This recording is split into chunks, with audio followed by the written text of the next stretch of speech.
Hi friends, welcome back to Mazhathulli creations. ഈ channel നിങ്ങൾ ആദ്യമായിട്ടാണ് കാണുന്നതെങ്കിൽ സബ്സ്ക്രൈബ് ചെയ്യാൻ മറക്കല്ലേ. മീനാക്ഷി പായസം ഉണ്ടാക്കിക്കൊണ്ടിരിക്കുകയാണ്. എല്ലാവർക്കും പായസം വിളമ്പിക്കൊണ്ടിരിക്കുന്നു. ഇപ്പോൾ ഗ്ലാസ്സിലേക്ക് പകർത്തി ഒഴിച്ചതിന് ശേഷം മൈഥിലിയുടെ ഗ്ലാസ് എടുത്തിരിക്കുന്നു. അതിൽ ഏതോ ഒരു ടാബ്ലറ്റ് പൊടിച്ചിടുകയാണ് മീനാക്ഷി. മാലതി എവിടേക്ക് വന്നു. ആഹാ, ഇത് എന്താണെന്ന് ചോദിച്ചപ്പോൾ മീനാക്ഷി പറയുന്നു, ഇത് കണ്ടില്ലേ, പായസം ഒരു ആപത്ത് ഒഴിഞ്ഞു പോയതിന്റെ സന്തോഷത്തിന് ആ മൈഥിലിക്ക് ഒരു ഗ്ലാസ് കൊടുത്തേക്കാം, ഇല്ലെങ്കിൽ കൊതി കിട്ടും. ഇതാ ചെറിയമ്മ തന്നെ അവൾക്ക് കൊണ്ടുപോയി കൊടുക്കെന്ന് പറഞ്ഞ് മാലതിയുടെ കയ്യിൽ പായസം കൊടുത്തു വിടുകയാണ് മീനാക്ഷി. എനിക്കുള്ളത് ഞാൻ വന്നിട്ട് കുടിക്കാമെന്ന് മാലതി പറയുന്നു. ഇതൊരു ചെറിയ പണിഷ്മെന്റ് ആണെന്ന് മീനാക്ഷി ഇങ്ങനെ ഒറ്റയ്ക്ക് പറഞ്ഞ് ചിരിക്കുന്നുണ്ട്. മൈഥിലിയാണെങ്കിൽ അവിടെ ഇങ്ങനെ നിരാശയോടെ ഇരിക്കുകയായിരുന്നു. മാലതി പായസവുമായി മൈഥിലിയുടെ അടുത്തേക്ക് വന്നിട്ട് ചോദിക്കുന്നു, നീ എന്താ സ്വപ്നം കാണുകയാണോ? പേടിപ്പിച്ച് കളഞ്ഞല്ലോ.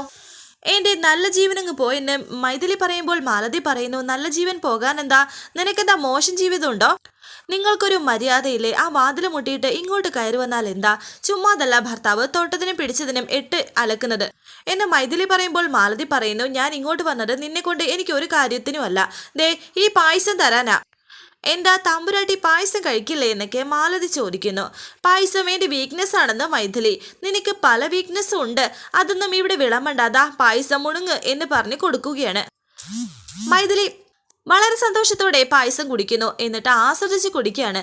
അല്ലെങ്കിലും ദേവമ്മ ഉണ്ടാക്കുന്ന പായസത്തിന് നല്ല ടേസ്റ്റ് ആയിരിക്കുമെന്ന് എന്നെ പറഞ്ഞ് നല്ല രുചിയോടെ കുടിക്കുകയാണ് മൈഥിലി. അതിന് ഇത് ദേവമ്മ ഉണ്ടാക്കിയ പായസമല്ല എന്ന് മാലതി പറഞ്ഞു.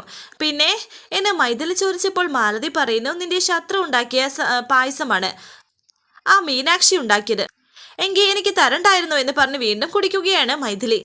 കുറെ ഏലക്കയുടെ അവിഞ്ഞ ടേസ്റ്റ് അല്ലാതെ ഒരു ഗുണവുമില്ല എന്ന് പറഞ്ഞ് മൈഥിലി അവിടെ വെക്കുകയാണ് ഗ്ലാസ്. വയറ് വെറുതെ മെനക്കേടാക്കിയെന്ന് മൈഥിലി പറയുന്നു. ഇത് കണ്ട് മാലതി പറയുന്നുണ്ട്, അവളാണ് ഉണ്ടാക്കിയത് എന്നറിഞ്ഞപ്പോൾ പായസം കൊള്ളാതെയായി അല്ലേ? പെട്ടെന്ന് മൈഥിലി വോമിറ്റ് ചെയ്യുന്നു. മൈഥിലി എന്ന് പറഞ്ഞ് മാലതി പിറകെ പോയി. അയ്യോ മൈഥിലി, എന്ത് പറ്റിയെന്നൊക്കെ മാലതി ചോദിക്കുന്നു. ഒന്നുമില്ല എന്ന് മൈഥിലി. ആ പായസത്തിൽ എന്തോ ചതിയുണ്ടെന്ന് മൈഥിലി പറയുമ്പോൾ മാലതി പറയുന്നുണ്ട്, ചതിയോ? നിനക്ക് വെറുതെ തോന്നുന്നതാ. അല്ലല്ല, അവളെന്നെ ചതിച്ചത് ആ മീനാക്ഷി. ആ പായസത്തിൽ പോയിസൺ ചേർത്തിട്ടുണ്ടെന്ന് പറഞ്ഞ് വീണ്ടും വൊമിറ്റ് ചെയ്യുകയാണ് മൈഥിലി. ആ മീനാക്ഷി അങ്ങനെ ചെയ്യുമോ? അല്ല, ഇവൾക്കിനി വീണ്ടും ഗർഭമായിരിക്കോ എന്നൊക്കെ മാലതി പറയുകയാണ്. എടാ വൈശാഖയെ, ഞാൻ നിന്റെ അപ്പച്ചി ആവോടാ, നിന്റെ കുഞ്ഞിന്റെ അപ്പച്ചി ആവോടാ എന്നൊക്കെ ടെൻഷനോടെ മാലതി വിചാരിക്കുന്നു. മൈഥിലി വീണ്ടും വൊമിറ്റ് ചെയ്യുമ്പോൾ മാലതി വന്ന് മുതുകിനൊക്കെ തടകി കൊടുക്കുന്നുണ്ട്. മൈഥിലി വല്ലാണ്ട് അവശയായിരിക്കുന്നു. എടി നിനക്ക് ഗർഭമുണ്ടോടി എന്ന് മാലതി ചോദിച്ചപ്പോൾ മൈഥിലി ദേഷ്യത്തോടെ പറയുന്നുണ്ട്, ദേ ഞാൻ വല്ല ചീത്തയും വിളിക്കുവേ.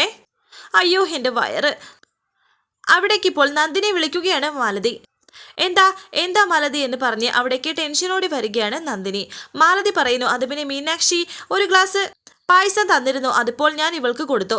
അവളാണെങ്കിൽ കീരി കുടിക്കുന്നത് പോലെ മടമട എന്നങ്ങ് കുടിച്ചു. അപ്പം മുതൽ തുടങ്ങിയ ഓക്കാനമാണ്, ദേ നിൽക്കുന്നു എന്നൊക്കെ മാലതി പറയുന്നു. എന്താ മൈഥിലി എന്ന് നന്ദിനി ചോദിക്കുമ്പോൾ മൈഥിലി പറയുന്നുണ്ട്, എനിക്ക് വയ്യ, എനിക്ക് ഇവള് വിഷം തന്നു. ഏയ് അങ്ങനെയൊന്നും അല്ല, പായസം വയറിന് പിടിച്ചിട്ടുണ്ടാകില്ല എന്ന് നന്ദിനി. അയ്യോ അതൊന്നും അല്ല എന്ന് വീണ്ടും പറയുകയാണ് മൈഥിലി. അതെ, ഞാൻ കുറച്ച് ജീരകാരിഷ്ടം തരാം, അത് കഴിച്ചാൽ മാറുമെന്ന് പറഞ്ഞ് നന്ദിനി പോകുന്നുണ്ട്. അയ്യോ എൻ്റെ വയററിഞ്ഞു, ഞാനിപ്പോൾ ചത്തുപോകുമെന്ന് പറഞ്ഞ് വീണ്ടും നന്ദിനി വോമിറ്റ് ചെയ്യുന്നുണ്ട്. നന്ദിനി ഇപ്പോൾ മീനാക്ഷിയുടെ അടുത്തേക്ക് വന്ന് ചോദിക്കുന്നു, മീനാക്ഷി നീ ആ മൈഥിലിക്ക് പായസത്തിൽ എന്തെങ്കിലും ചേർത്ത് കൊടുത്തായിരുന്നോ? ഇത് പറയുമ്പോൾ മീനാക്ഷി ചിരിക്കുകയാണ്. നന്ദിനി പറയുന്നുണ്ട്, സത്യം പറ, നീ എന്താ കൊടുത്തത്? ഇവരുടെ സംസാരം മാലതി കേൾക്കുകയും മാലതി അത് ഫോണിൽ റെക്കോർഡ് ചെയ്യുകയും ചെയ്യുന്നു. അവൾക്ക് എന്ത് പറ്റിയെന്ന് മീനാക്ഷി ചോദിക്കുമ്പോൾ നന്ദിനി പറയുന്നുണ്ട്, അവൾക്ക് ഇപ്പോൾ വോമിറ്റിംഗ് ആണ്. വോമിറ്റിംഗ് മാത്രമല്ല ലൂസ് മോഷനും ഉണ്ടാകുന്നതാണെന്ന്. മീനാക്ഷി, തമാശ കളിക്കുന്നത് ഇങ്ങനെയാണോ? ഇത്ര ചീപ്പായിട്ടുള്ള കളിക്കുന്നത് അത്ര നല്ലതല്ല കേട്ടോ. അവൾക്ക് എന്തെങ്കിലും ആപത്ത് പറ്റിയാൽ എന്നൊക്കെ നന്ദിനി. കുഴപ്പമൊന്നും വരില്ലെന്നേ, ഞങ്ങൾ കോളേജ് ഹോസ്റ്റലിൽ വെച്ച് പലരെയും പറ്റിക്കാൻ വേണ്ടി ചെയ്ത കാര്യങ്ങളാണ്, ഒന്നും പേടിക്കേണ്ട എന്ന് മീനാക്ഷി. അവൾക്ക് ചെറിയൊരു പണി കൊടുക്കണമെന്ന് തോന്നി, അത്രയേ ഉള്ളൂ എന്ന് മീനാക്ഷി. ഇതിത്തിരി കൂടുതലാണ്, നമുക്കൊരു കൾച്ചറുണ്ട്, അത് വിട്ട് കളിക്കരുതെന്ന് നന്ദിനി. അത്രയും പറഞ്ഞ് നന്ദിനി അവിടെ നിന്ന് പോയപ്പോൾ ഇതെല്ലാം റെക്കോർഡ് ചെയ്തിരിക്കുകയായിരുന്നു മാലതി. റെക്കോർഡ് ചെയ്തിട്ട് മാലതി അവിടെ നിന്ന് പോയപ്പോൾ മീനാക്ഷി അവിടെ ഒറ്റയ്ക്ക് നിന്ന് പറയുന്നുണ്ട്, അമ്മ പറയുന്നത് പോലെയല്ല, കൊടുക്കേണ്ടത് അപ്പോൾ തന്നെ കൊടുക്കണം. മൈഥിലി ദേഷ്യത്തോടെ ഇരിക്കുന്നു. വിചാരിച്ച കാര്യങ്ങളൊന്നും നടന്നില്ല. ആ സ്വർണം നേടിയെടുക്കാനും പറ്റിയില്ല. എത്രയും പെട്ടെന്ന് അത് കണ്ടെത്തി കുഞ്ഞിനെയും എടുത്ത് സ്ഥലം വിടണം. കുഞ്ഞിനോട് സ്നേഹം ഉണ്ടായിട്ടല്ല, അതിനുവേണ്ടി വിലവേശം. അതിന് വെച്ച് വിലപേശാം. മാലതി എവിടേക്ക് വന്നു. ആഹാ, നീ ഇപ്പോൾ എന്താ ഇവിടെ നിൽക്കുന്നെന്ന് ചോദിക്കുന്നു. പിന്നെന്താ, ഞാൻ കിടന്ന് ഓടണോ എന്ന് മൈഥിലി. നീ എന്തിനാ ചാടിക്കടിക്കുന്നത്? ഞാൻ നിനക്ക് ഒരു ഉപകാരം ചെയ്യാൻ വന്നതാണെന്ന്. ദൈവമേ, ഈ കാര്യത്തിന് ഒരു ഉപകാരം ചെയ്യാൻ വന്നാൽ ഇതാ പ്രശ്നം എന്നൊക്കെ മാലതി പറയുമ്പോൾ മൈഥിലി പറയുന്നു, ഞാൻ ഛർദ്ദിച്ച് ആകെ ഒരു പരുവമായി ഇരിക്കുകയാണ്. ഞാൻ അത് ചോദിക്കാനാ വന്നത്. എങ്ങനെയുണ്ട് നിന്റെ ഛർദിൽ നിന്നു, പക്ഷേ ശരീരം മൊത്തം വേദനയാണെന്ന് മൈഥിലി. നിനക്കിട്ട് അവള് പണി തന്നതാണെന്ന് മാലതി. അതെനിക്കറിയാമെന്ന് മൈഥിലിയും. പക്ഷേ തെളിവില്ലല്ലോ എന്ന് പറയുമ്പോൾ മാലതി പറയുന്നുണ്ട്, തെളിവ് എൻ്റെ കയ്യിലുണ്ടെന്ന്. അത് ഞാൻ നിനക്ക് കൈമാറാനാണ് വന്നത്, പക്ഷേ ഞാനാണ് ഇത് തന്നതെന്ന് ഒരു മനുഷ്യനും അറിയരുതെന്നും മാലതി. അതൊന്നുമില്ല, നോക്കട്ടെ എന്ന് പറഞ്ഞ് മൈഥിലിയെ കാണിക്കുകയാണ് മാലതി ആ വീഡിയോ. അത് കണ്ട് മൈഥിലി ഞെട്ടി നിൽക്കുന്നു. എങ്ങനെയുണ്ടെന്ന് മാലതി ചോദിച്ചപ്പോൾ മൈഥിലി ഇത് കണ്ട് ദേഷ്യത്തോടെ പറയുന്നുണ്ട്, ഇവളെ ഞാൻ തട്ടും, പിന്നെ നീ ഞൊട്ടും, നടക്കുന്ന കാര്യം വല്ലതും നീ പറയുന്ന മാലതി. ആ വീഡിയോ എൻ്റെ ഫോണിലേക്ക് സെൻഡ് ചെയ്യാൻ പറയുകയാണ് മൈഥിലി. അങ്ങനെ ഇപ്പോൾ മാലതി അത് മൈഥിലിയുടെ ഫോണിലേക്ക് അയച്ചു. ഇത് വെച്ച് ഞാൻ ആ മീനാക്ഷിയെ പൊരിക്കുമെന്ന് മൈഥിലി പറയുമ്പോൾ മാലതി പറയുന്നുണ്ട്, നീ പൊരിക്കുകയോ പരത്തുകയോ എന്താണെന്ന് വെച്ചാൽ ചെയ്തോ, പക്ഷേ എൻ്റെ പേര് ഇതിലേക്ക് വലിച്ചഴക്കരുത്. ഒരു ഉപകാരം ചെയ്തതിന് എനിക്ക് മറുപകാരം പാരയാകരുത്. പിന്നീട് കാണിക്കുന്നത് രാത്രി എല്ലാവർക്കും ഫുഡ് എടുത്തുകൊണ്ട് വരികയായിരുന്നു നന്ദിനി. മീനാക്ഷിയും വന്നു. അവിടേക്ക് കാർത്തിയാണ് വന്നിരിക്കുന്നത് ഭക്ഷണം കഴിക്കാൻ. ഇന്നെന്താ ചപ്പാത്തിയും ചിക്കനുമാണോ എന്ന് ചോദിക്കുന്നു. എന്താ നിനക്കത് പോരെ എന്ന് നന്ദിനി. മതി എന്താണെന്ന് തിരിക്കുന്നേ ഉള്ളൂ എന്ന് കാർത്തി. വിളമ്പിക്കൊടുക്കാൻ മീനാക്ഷിയോട് പറയുകയും മീനാക്ഷി കാർത്തിക്ക് വിളമ്പിക്കൊടുക്കുകയും ചെയ്തു. മൈഥിലി എവിടേക്ക് വന്നു. കാർത്തി എന്ന് പറഞ്ഞ് ഒരു പുഞ്ചിരിയോടെ മൈഥിലി എവിടേക്ക് വന്നു നിൽക്കുമ്പോൾ കാർത്തി ചോദിക്കുന്നുണ്ട്, ആഹാ മൈഥിലിയോ, ഫുഡ് കഴിച്ചോ? ഇല്ല എന്ന് മൈഥിലി പറയുന്നു. എന്നാൽ കഴിക്കെന്ന് കാർത്തിയും. മീനാക്ഷി നീയും കൂടി ഇരിക്കാനും പറയുന്നു. ഇല്ല, ഞാൻ ഇരിക്കുന്നില്ല എന്ന് മീനാക്ഷി ദേഷ്യത്തോടെ പറയുന്നു. മൈഥിലിയോട് ഞാൻ ഫുഡ് കഴിക്കാൻ പറഞ്ഞത് വെറുതെ ഒന്നുമല്ല, എല്ലാവർക്കും അറിയാം ഇവൾ ഇവിടുത്തെ ഗസ്റ്റ് ആണെന്ന്. ഡിവോഴ്സ് കഴിയുന്നത് വരെ ഇവൾ ഇവിടെ ഉണ്ടാകുകയും ചെയ്യും. അങ്ങനെ ഇപ്പോൾ മൈഥിലി അവിടെ ഇരുന്നു. മീനാക്ഷി ആഹാരം കൊടുക്കുമെന്ന് കാർത്തി മീനാക്ഷിയോട് പറയുമ്പോൾ മീനാക്ഷി പറയുന്നുണ്ട്, അവളുടെ കയ്യിൽ എന്താ, അവളെടുത്ത് കഴിച്ചോളും. നന്ദിനി അങ്ങനെ ഫുഡ് വിളമ്പി കൊടുക്കുകയാണ് മൈഥിലിക്ക്. നമ്മൾ ആർക്കെങ്കിലും ആഹാരം കഴിക്കുമ്പോൾ അവരോട് മര്യാദ കാണിക്കണം എന്ന് നന്ദിനി. ഞാനിപ്പോൾ ജീവനോടെ ഉണ്ടാകില്ലായിരുന്നു കാർത്തി, വോമിറ്റിംഗ് ആയിരുന്നു എന്ന് മൈഥിലി പറയുമ്പോൾ കാർത്തി പറയുന്നുണ്ട്, അത് എന്ത് പറ്റിയെന്ന്. എനിക്കൊരു പോയിസൺ കലക്കി തന്നു പായസത്തിൽ എന്ന് മൈഥിലി. ടെൻഷനോടെ നന്ദിനി മീനാക്ഷിയെ നോക്കി. പായസത്തിൽ പോയിസൺ കലക്കി തന്നോ? അങ്ങനെ ഒരാൾക്കാരും ചെമ്പകമംഗലത്തില്ലല്ലോ എന്ന് കാർത്തി. ഞാൻ പറയുന്നത് സത്യമാണ്, അല്ലെങ്കിൽ മീനാക്ഷിയോട് ചോദിച്ചു നോക്കാൻ മൈഥിലി. മീനാക്ഷിയാണ് പായസം ഉണ്ടാക്കിയത്. ഇന്ന് ഞാനിവിടെ പായസം ഉണ്ടാക്കി, ഏട്ടനും അത് കുടിച്ചതല്ലേ എന്ന് മീനാക്ഷി പറയുന്നുണ്ട്. എല്ലാവരും അത് കുടിച്ചു, പിന്നെ ഇവൾക്ക് മാത്രം അതിൽ പോയിസൺ ഉണ്ടെന്ന് തോന്നിയത് എന്താണെന്ന് മീനാക്ഷി പറയുന്നു. മീനാക്ഷി ഉണ്ടാക്കിയ പായസമാണ് എന്ന് പറഞ്ഞ് മാലതി അമ്മയാണ് എനിക്കത് കൊണ്ടു തന്നത്. ഇനി മാലതി ചെറിയ മതിലെന്തോ കലക്കിയിട്ടുണ്ടോയെന്ന് എനിക്കറിയില്ല എന്ന് മീനാക്ഷി. സാരമില്ല മൈഥിലി, ഇപ്പോൾ അത് മാറിയല്ലോ എന്ന് കാർത്തി പറയുമ്പോൾ മൈഥിലി പറയുന്നുണ്ട്, തീർത്തും മാറിയിട്ടില്ല. എന്തായാലും ഭക്ഷണം കഴിക്ക്, തീർത്തും കുറഞ്ഞിട്ടില്ലെങ്കിൽ നമുക്ക് നാളെ ഡോക്ടറിൻ്റെ അടുത്തേക്ക് പോകാം, അതിനുള്ള ഏർപ്പാട് നമുക്ക് ചെയ്യാം എന്ന് കാർത്തി പറയുമ്പോൾ നന്ദിനി പറയുന്നുണ്ട്, ഞാൻ അരിഷ്ടം കൊടുത്തിരുന്നു എന്ന്. അത് കഴിച്ചപ്പോഴാണ് കുറഞ്ഞതെന്ന് മൈഥിലി പറഞ്ഞിട്ട് ഫുഡ് കഴിക്കുന്നു. കാർത്തി കഴിച്ചിട്ട് എണീറ്റ് പോവുകയും ചെയ്തു. നന്ദിനിയും അപ്പുറത്തേക്ക് പോയപ്പോൾ ദേഷ്യത്തോടെ മീനാക്ഷി ദേഷ്യത്തോടെ മൈഥിലിയും നോക്കി. അപ്പോൾ ഗുഡ് നൈറ്റ് മൈഥിലി എന്ന് പറഞ്ഞ് കാർത്തി എവിടേക്ക് വരുമ്പോൾ മൈഥിലി കാർത്തിയോട് പറയുന്നു, good night Karthi, sweet dreams. Karthi പോയി. അവിടെ ഒരു സ്വീറ്റ് ഡ്രീംസ്. എൻ്റെ കുഞ്ഞിനെ മിൽക്ക് പൗഡറിൽ പാറ്റിയിട്ടതിനും എൻ്റെ അമ്മായിയെ തളർത്തിയതിനും ഒക്കെയുള്ള ശിക്ഷയാണ് നിനക്ക് ഞാൻ തന്നത് എന്ന് മീനാക്ഷി വിചാരിക്കുന്നു. മൈഥിലി മീനാക്ഷിയോട് പറയുകയാണ്, ഞാൻ കാർത്തിയോട് സ്വീറ്റ് ഡ്രീംസ് പറഞ്ഞതിന് നിനക്ക് ഇഷ്ടപ്പെട്ടില്ല എന്ന് എനിക്കറിയാം. ഒരുമിച്ച് ഒരേ കട്ടിലിൽ കെട്ടിപ്പിടിച്ച് കിടക്കുമ്പോഴും ഉറങ്ങാൻ നേരം ഞങ്ങൾ സ്വീറ്റ് ഡ്രീംസ് പറയുമായിരുന്നു എന്ന് പണ്ടത്തെ കാര്യം പറയുകയാണ് മൈഥിലി. കൾച്ചറൽ ഫെലോസ് യൂസ്ലെസ് എന്ന് മീനാക്ഷി പറയുമ്പോൾ മൈഥിലി ചോദിക്കുന്നുണ്ട്, അതെന്താ ഗുഡ് നൈറ്റ് പറയുന്നത് തെറ്റാണോ എന്ന്. എന്ത് ഗുഡ് നൈറ്റ്? കുറേ ഗുഡ് നൈറ്റിന് ശേഷം ഒരു ഗുഡ് ബൈ പറയുമല്ലോ.